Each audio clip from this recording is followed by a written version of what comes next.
Hey everyone, Warwick's here. So today we're going to be talking about Brewmaster Monk. This is the long-promised spec guides that I'm doing. This is for beginners only. So if you're new to Monk or new to tanking in general, I hope you find this video useful in understanding what makes being a Brewmaster Monk function as a tank and how to get started. So we're going to be doing all three specs of Monk over the next couple of weeks or so. So smash the subscribe button, click the bell so you can be notified when I put up new videos. This video breaks down into 5 parts: defensive skills explanation, offensive skills explanation, talents, rotation, and legendary items.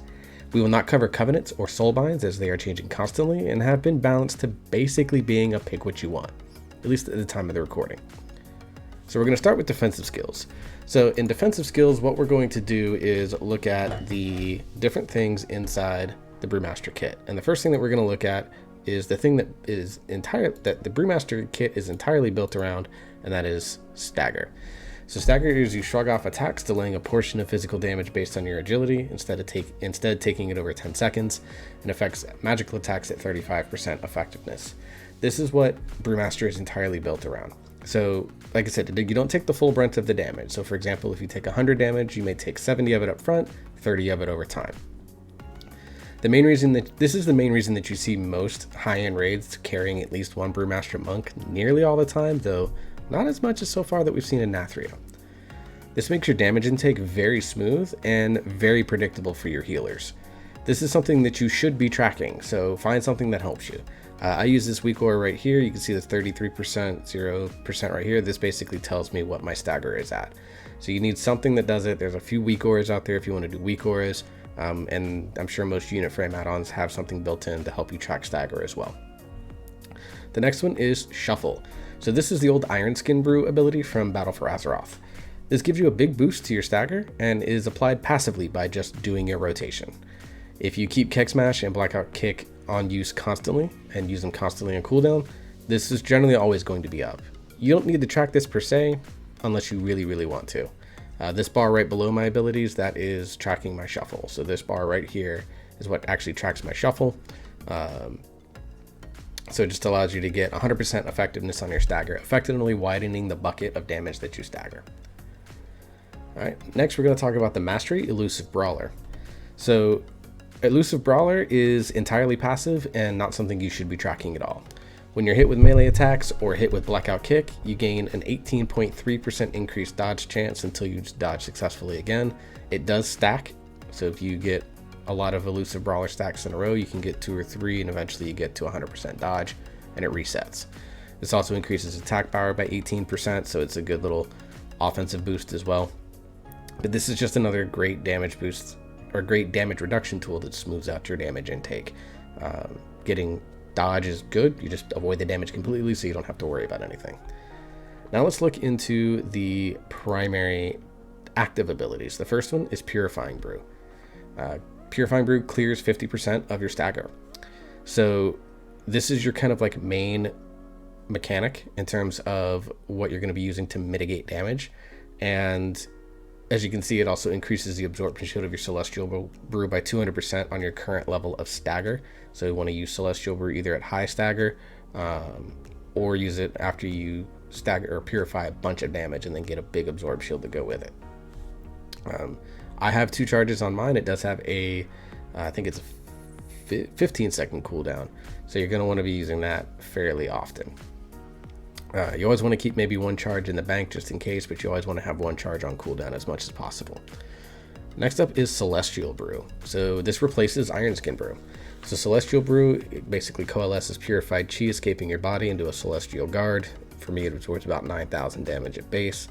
And then purifying stagger damage increases the absorption by up to 200%. So you get big stacks. Mine on this, with this set of weak auras, you'll notice every time I stagger in videos, if you watch any of the kill dungeons or anything like that, you'll see it goes up to like 10. That's basically telling me how much bigger the shield is going to be. The higher the number, bigger the shield. Celestial Brew is on a 48-second cooldown for me because of my talent setup. So it is, but it does get reduced by everything else. So it is a very good way of dealing with magic damage. It's very good for giving you a big absorb shield if you time it right, allowing your healers to catch up. It's okay to let it sit off cooldown if you know big damage is coming, so it's a good thing to kind of mitigate boss mechanics, for example. And then we're going to talk about the last big one here, and that is, where'd you go? Oh, it's in the Monk passive now. And that is Fortifying Brew. Fortifying Brew is your big Monk cooldown, 6 minute long, that gets reduced generally down to around 4 to 4.5.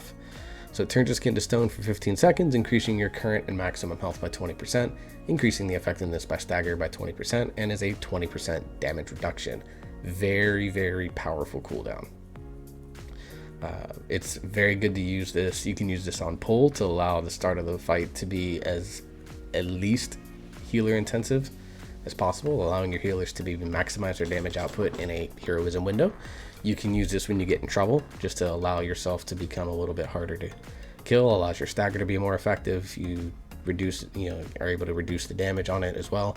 There's just a lot of very flexible use cases for Fortifying Brew that are just very, very good.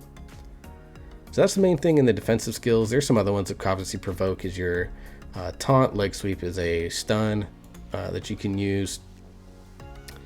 And then in Brewmaster, of course, Gift of the Ox allows you to have your healing orbs. Celestial Fortune, interesting passive. You have a chance equal to your critical strike chance to be healed for an amount that is for an additional 65% of the amount healed. So crit is a very good stat for Brewmaster Monk as a result. So whenever you get a heal, you have a chance to kind of basically be like double healed. If you look down here, you can see Celestial Fortune did 9k healing on the General Call fight that I just did on this legendary. So you can see it does a little bit of work there in healing. Now let's look into the core rotation skills. We're going to do this in order of what abilities are the most important, and we're going to start with Keg Smash. So Keg Smash deals big damage, 1436 based on my current stats, to all enemies within 8 yards, reduces their movement speed, which is good for Mythic Plus, useless for Raid, and it deals reduced damage beyond 5 targets. So it's like a hard cap or soft cap at 5, and then does reduced damage out to I think 20. It does grant shuffle for 5 seconds and reduces the cooldown on your brews by 3 seconds. So this is an ability you want to use every single time it is up. If you have the legendary, you get 2 charges of this and even bigger damage. So it's very, very good for that. Just use it on cooldown. Always have energy ready for it. It does a lot of work for you and your offensive ability. It's your main primary source of damage. You can see here, melee did a lot, but Keg Smash was right beyond that. Next up is Blackout Kick. So Blackout Kick, move back into the Monk section. Blackout Kick is just a strike, deal about 1,000 damage on mine, grant shuffle for 3 seconds. Biggest thing you want to use this second in priority is because of the shuffle grantage. So you get 8 seconds right off the start. So as those abilities are coming back up off of cooldown, you're going to have plenty of time on your shuffle so you don't lose that sort of form of passive mitigation that you're gaining in a battle. Next up, Breath of Fire. Breath of Fire is a cool ability. You breeze on a target in front of you, causing a little bit of fire damage instantly, and then it takes additional fire damage over time and does 5% reduced damage to you. So if you're maintaining this dot, it's not going to be 100% uptime, but if you do this dot on cooldown every 15 seconds, you're going to have as close to you're going to have like 95% uptime, and you're going to get 5% reduced damage into you, which of course smooths out your damage intake even more than it already does. Brewmaster is all about smoothing out damage intake. You're not going to get a lot when it comes to moving around and anything like that. You're not going to be a self-heal like a DK or DH. You're not going to block damage like a paladin or a warrior does. You're going to take a lot of damage. You're going to be able to have a high effective health pool, and you're going to be able to make your damage intake really smooth so that your healers can catch up. Breath of Fire just continues to help with that. And then the last ability, as we go back into the Monk one, is Tiger Palm. Tiger Palm, basic filler. Just strike single target, deals a little bit of damage, reduces your brews by 1 second, so nifty little thing that you have there. If you are in AoE more than 3 targets, you want to use Spinning Crane Kick if you don't need the brew reduction. This does damage over about 1.5 seconds for me to all enemies within 8 yards. I don't think that's target cap. It is target capped at 6. So 6 enemies within 8 yards. So not great, but it does good. It does also give you shuffle. It's not listed in the shuffle passive, or it's not listed in the ability, but I think it is listed in the shuffle passive. So you do get shuffle off of this as well. So it's a good substitution to help you get started on a pull. Keg Smash, Keg Smash, maybe Spinning Crane Kick to get Mystic Touch on everything, and then you Breath of Fire, Blackout Kick, and you have plenty of shuffle.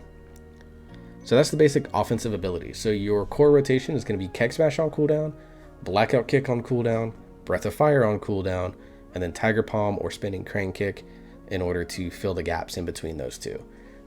Single target or 2 targets, you want to use Tiger Palm. 3+ targets, generally it's Spinning Crane Kick, unless you need Brew reduction, in which case you want to use Tiger Palm.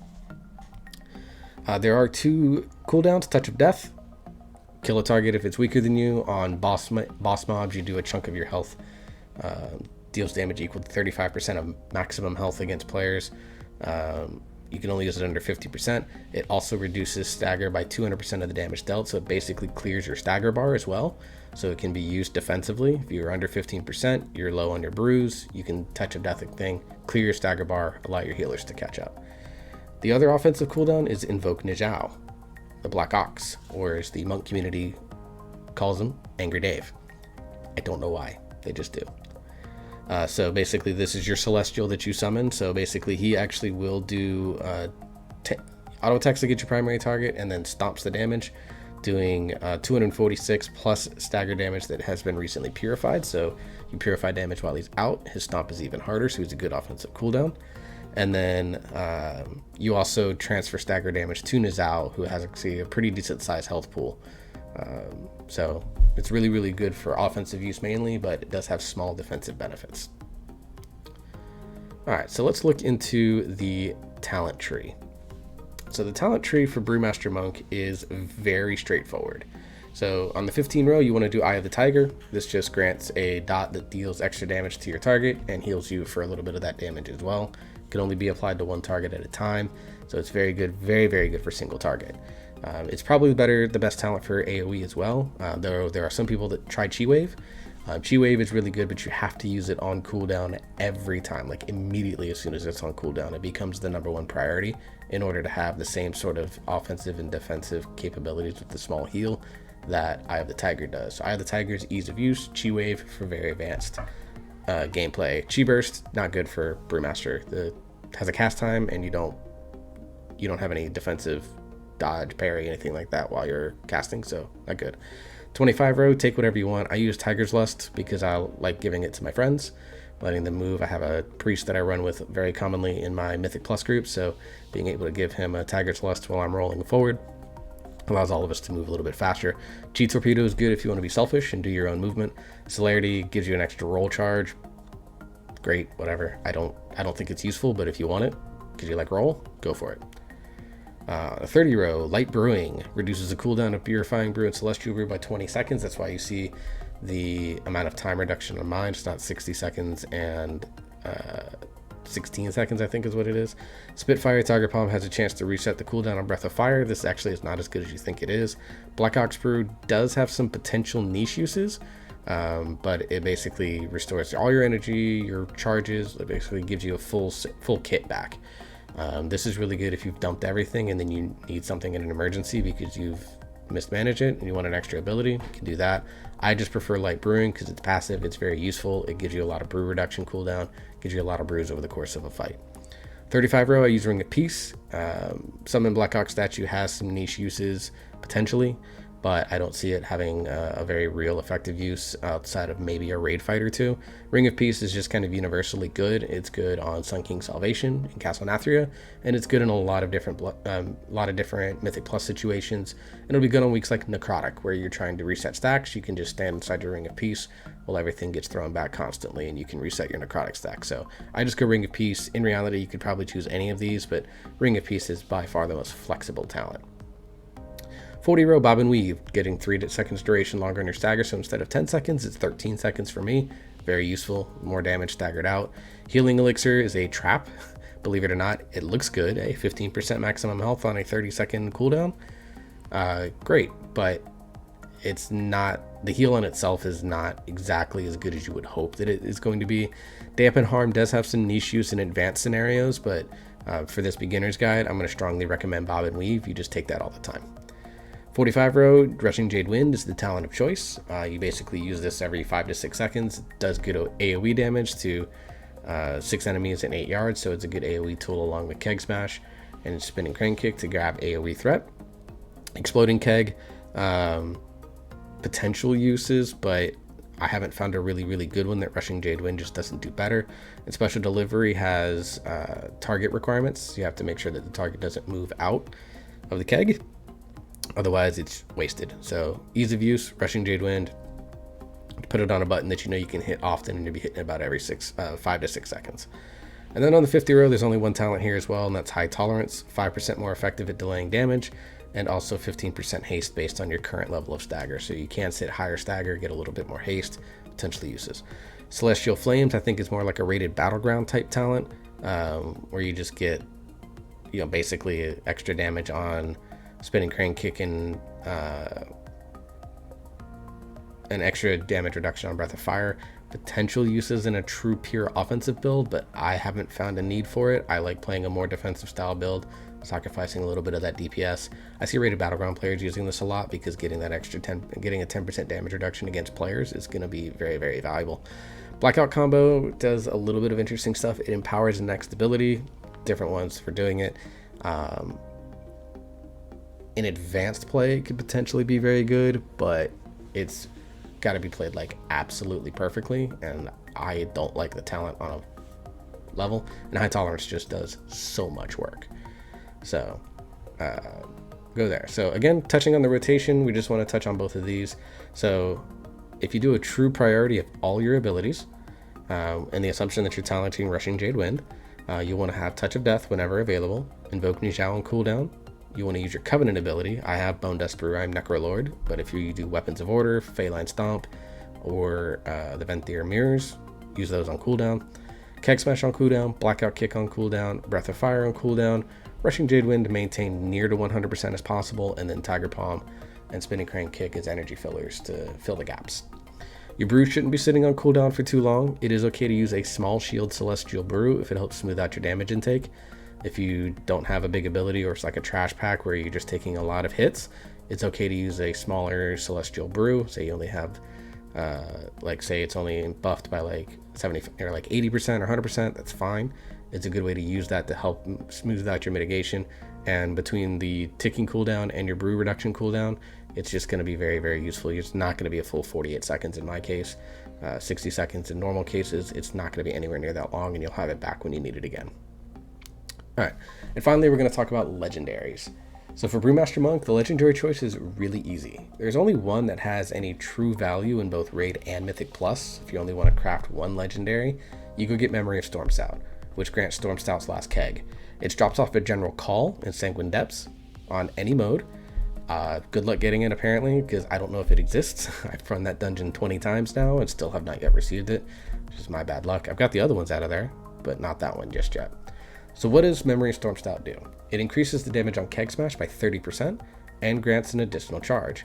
This makes your hardest hitting offensive ability hit harder and allows you more cooldown reduction on your brews.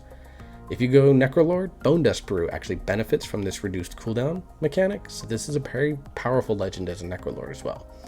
There's some math behind it in terms of like making haste still valuable between above a certain percent and things like that. Lerod, who does the Wowhead guide, does some really cool stuff on that. So if you want to go a little bit beyond a beginner's guide, go look up Lerod's Wowhead guide and look into the legendary section, and he'll tell you exactly why this is the best all-around legendary. There's one that's like slightly better than pure single target, but I don't think it's worth going out of your way for. You can just create Storm Stout's last keg, and you're going to be set to go basically until they potentially allow us to wear a second legendary. It can go into the shoulder and hand slot. Which slot you build it into will depend on what content you're doing. If you are intending on raiding, then you want it to go into the hand slot, because the Stone Legion Generals, which are the second to last boss of Castle Nathria, has a shoulder item that is very good for Monk, and it'll be at a higher eye level than the rest of the dungeon because they are the second to last boss. If you are a Mythic Plus only player, then you can do either slot, but I recommend the shoulders because it has a little bit of higher stat budget than what hand slots do. The missives that you want to put in there are versatility and crit, because those are the best two stats for Brewmaster Monk. That may change as we get later into the expansion. You may want to update it with maybe some different stats if you need to go different routes, but for now, versatility, crit is what you want to do on any legendary that you craft as a Brewmaster Monk. So I hope that is a good broad overview of Brewmaster Monk and kind of how you want to play the Monk character. If you are looking for more in-depth guides, like I said, Larod's Wildhead guide is amazing. I'll link it in the description below so that you can have that available to you. If you want dungeon runs of this spec, keep an eye on my channel, as I am going to get dungeon run uploaded. We had 3 successful ones as of right before I recorded this video, so I'll get those up over the next few days as well. I close with a little bit of a fun fact. 99% of the people that view my videos are done by those that don't even subscribe to my channel. Subscribing costs you nothing, zero, and it helps me out in a great way by encouraging me to continue to do content and allowing me to hear back from you on what you'd like to see. Comment below if you'd like to have a class done that's on a beginner's guide that you want to see. So I'll try to get Windwalker Monk or Mistweaver Monk done over the next few days. I've got a few dungeon runs that I want to put up, and as we kill bosses, I'll be putting those up in Castle Nathria. We've already got Shriekwing and Huntsman Altador down in the first week. We're working on Artificer right now. We're hoping to have that down tomorrow or Thursday, and then we'll work on Hungering Destroyer as a guild. So check out my kill videos. I'll be putting dungeon runs up. Check out these guides as they go. Like, share, comment, subscribe. Definitely smash the subscribe button. Help me out. Give me some support here, guys. You can also follow my Twitch stream at twitch.tv/works_BAA, where I raid every Tuesday, Wednesday, and Thursday night from 9:30 p.m. to midnight Central Standard Time. So until the next video, everyone, hope you all stay safe. Hope you all wear your mask, and I will see you next time.